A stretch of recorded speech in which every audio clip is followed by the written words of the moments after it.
Good morning, Internet. We are going to mix up a few more pigments. I think I'm going to combine several tests, but maybe not. See how it goes. Anyway, here we have the star of the show for the pigment today is intense red effervescent earth pigment, and this comes from, you can see,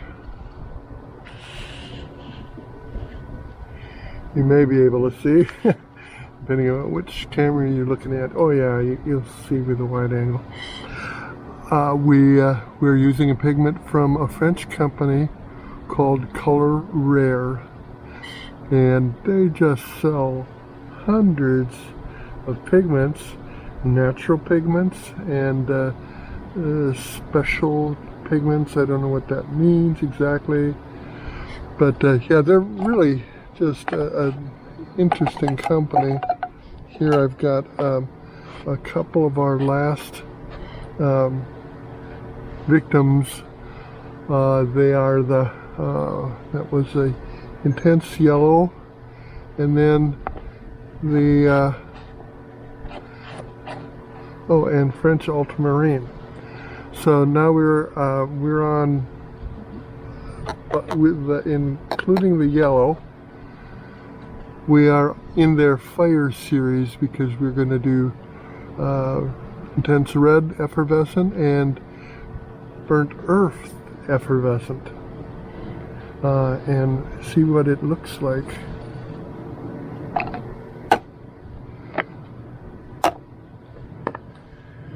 So, to begin with, we're going to use one part of the new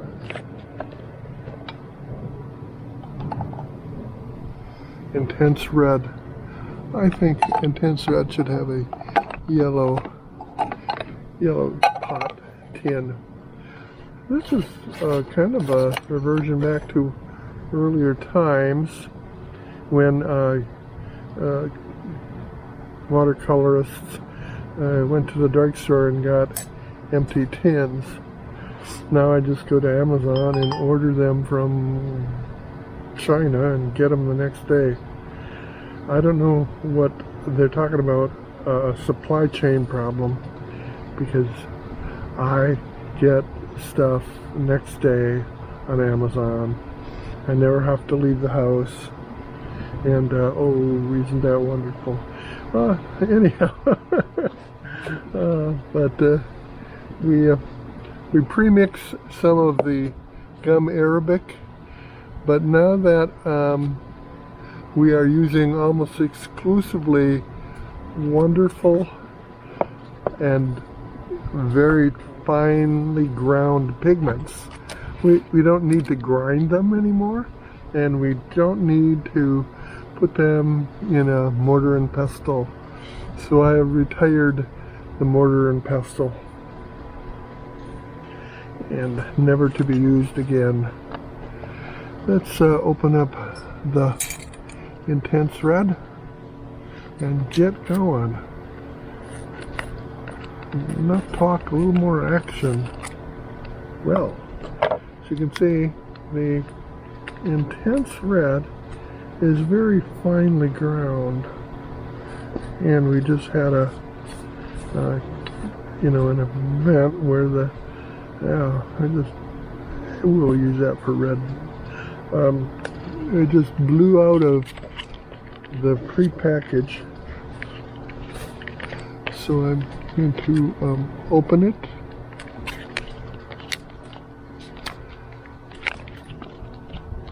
Carefully, because it blows up, and I simply don't want to wear a mask, and I have my goggles on, and so, but you can see you get smoker's hands if you use the earth pigments, and that's mostly what I've been doing. So let's just do a batch of a heaping teaspoon. That's probably a teaspoon and a half, and so we'll embellish all of our other Yeah, I'm gonna seal this up pretty tightly so it doesn't, the pigments don't blow around. And then I'm gonna use 4 large teaspoons of the Senegal acacia powder. This is a powder form of the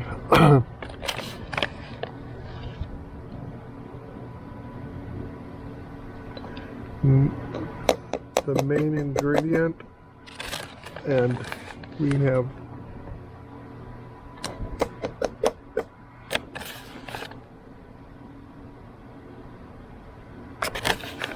probably should have been a little more scientific, but you can see it pretty much fills the tin, but all of those are going to absorb moisture,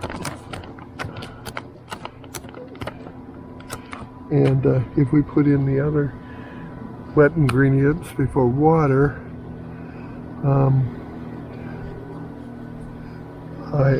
I should measure it.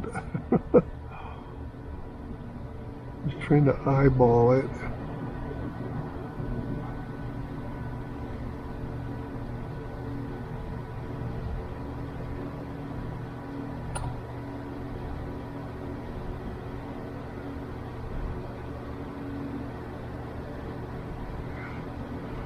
Except for the pigment, everything here is something you could eat.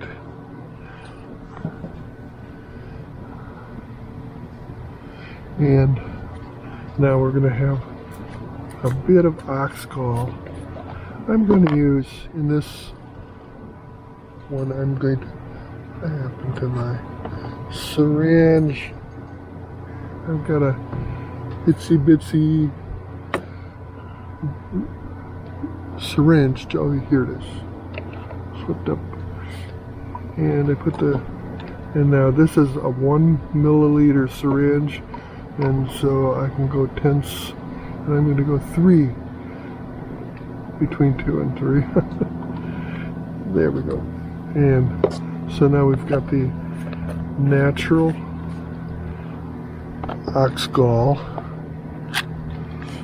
and not synthetic.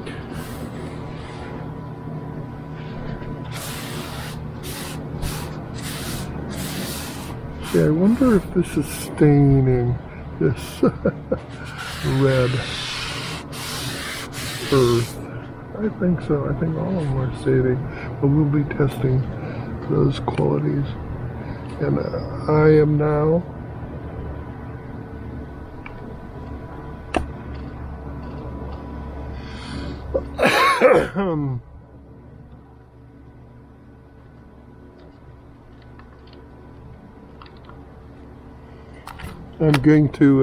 I'm working on my other close-up camera. I'm ready for my close-up Mr. DeMille.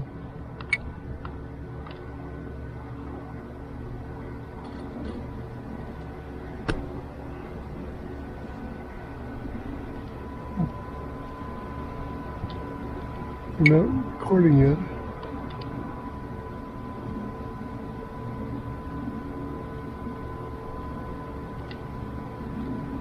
Okay, we're recording the close-up of images, and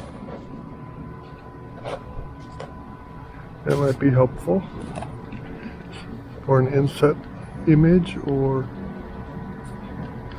a main image with this wide angle as an inset.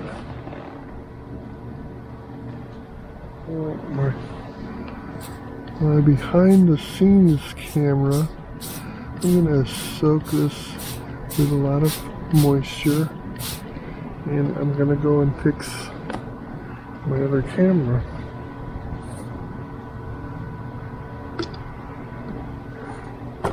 I always run out of flat surfaces. because I have so many little gadgets and pieces of art material.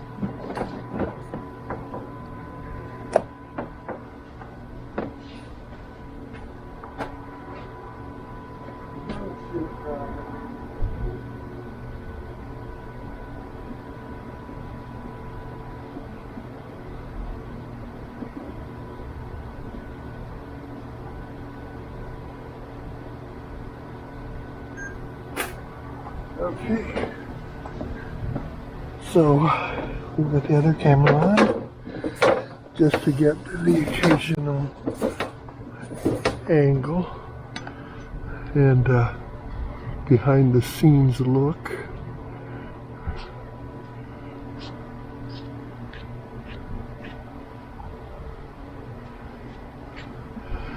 There is one thing I didn't do quite right. I should have mixed up the dry pigments and the dry materials first, so that meant the acacia powder and the pigment.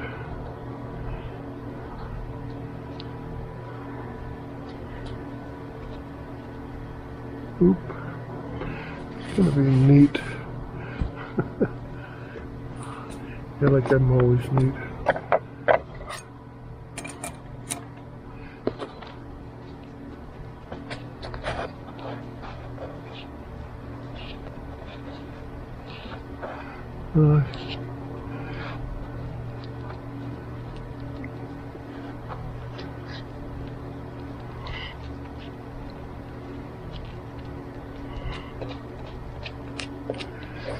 And just put this in a blender, but this is okay.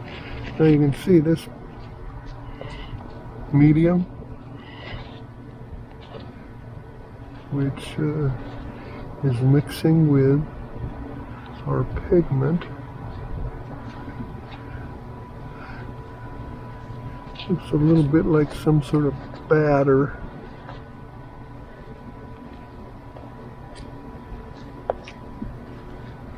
And I think you could say that's a little thick.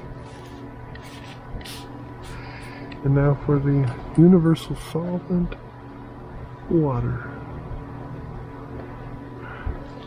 Add a little life to our paintings.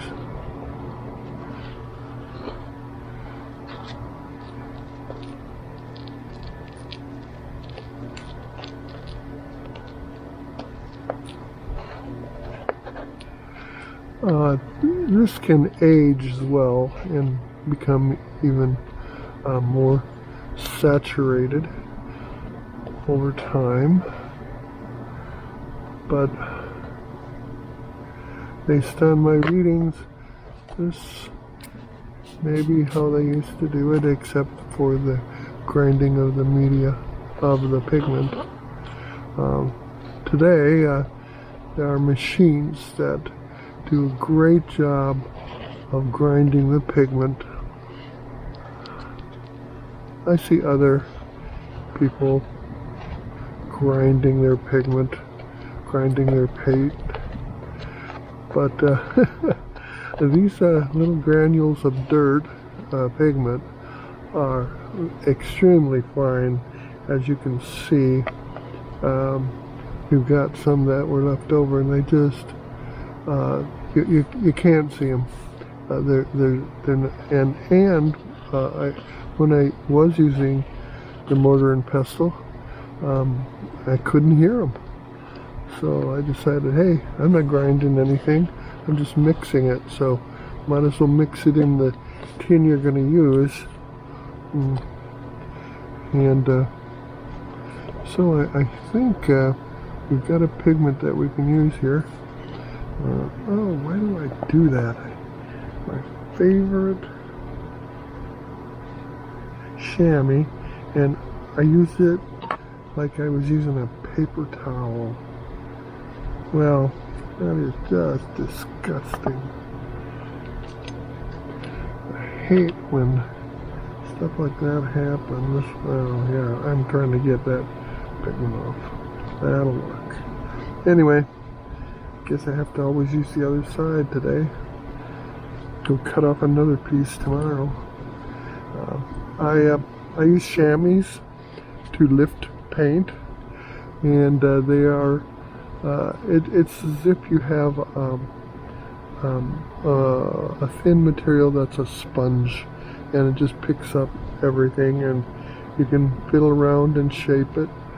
You can put foreign objects inside it to make a certain shape if you wanted. So here we go. I'm going to put our pigment off to the side, and let's see what we can get. Oh yes, we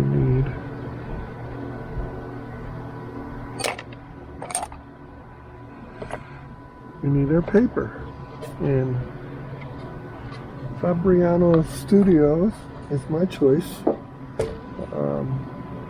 90 pound. It's a practice paper,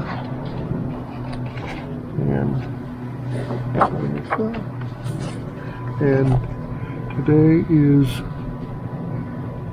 Rouge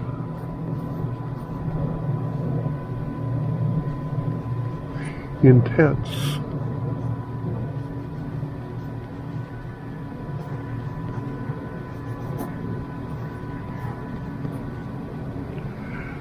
Effervescent.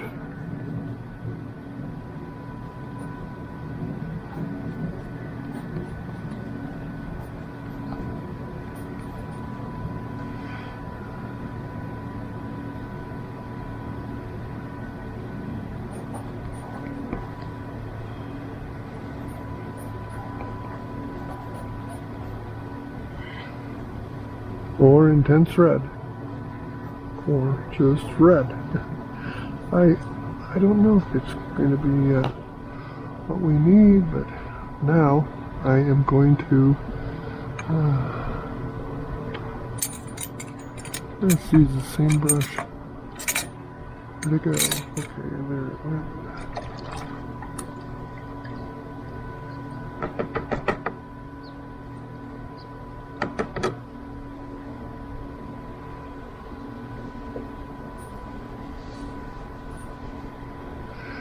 Now let's get a little red going. Let's see how red is red. No, there's no pigment in that.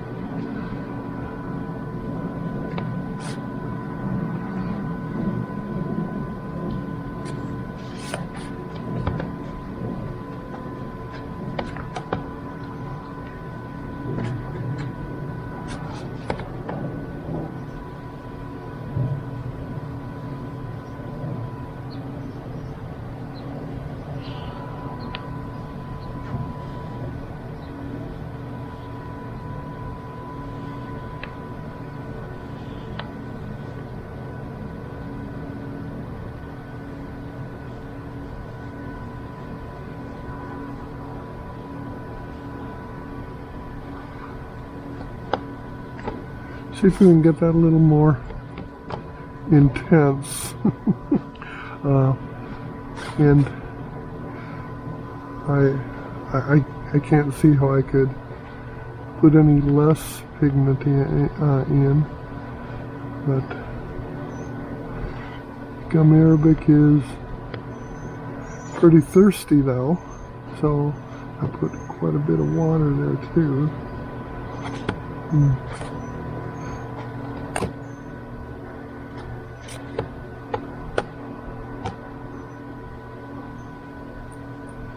Wow, that should do it. And so, wet on dry.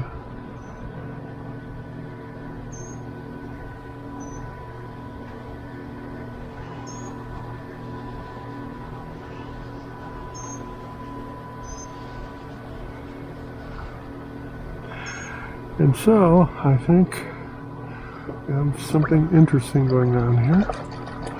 Now, I just laid it down and you can see things happening. Also, we can see that the wash is already very much absorbed on the wet on wet. The wet on dry is not being absorbed into the paper. It's as much. Let's get a little action going here.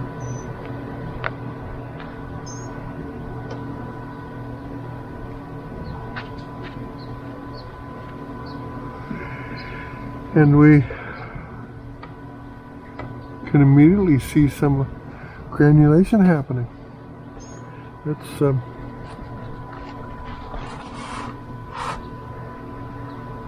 it run.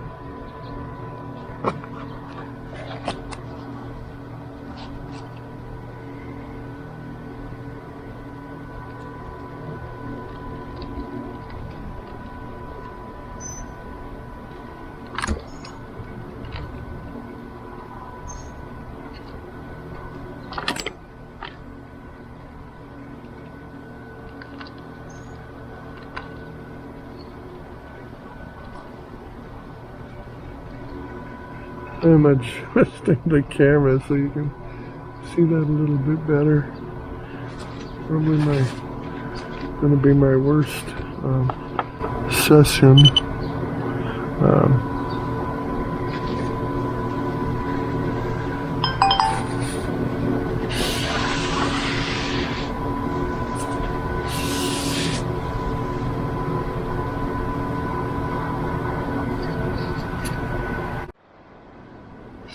Often I incorporate another pigment or another color over it, a wash, over my test subject. And so we're going to use the other member of the intense effervescent community. And let's see, I'm going to use a different brush. Let me get a square brush. There's my other brush.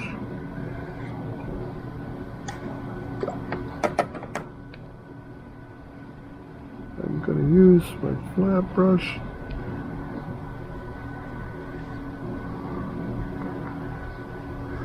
And this is the intense yellow.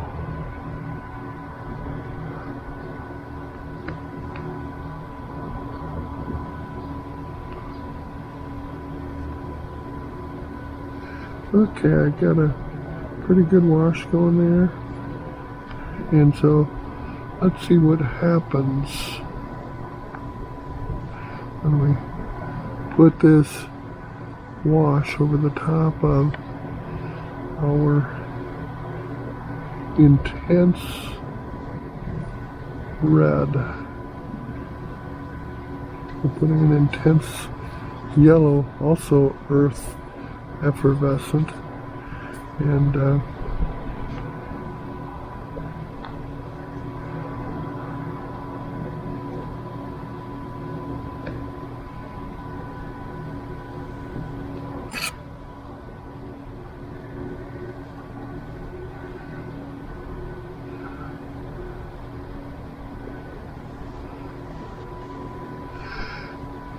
of course you have to realize that this is wet on damp, so we get some the nap and of the paper.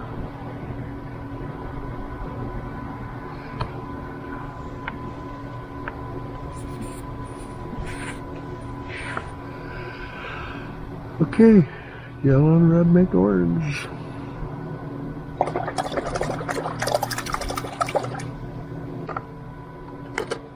So, I think that we'll wrap this session up and we'll start another pigment is the burnt umber effervescent.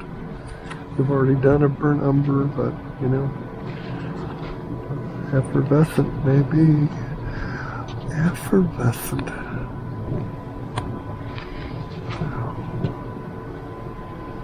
That's Pretty cool.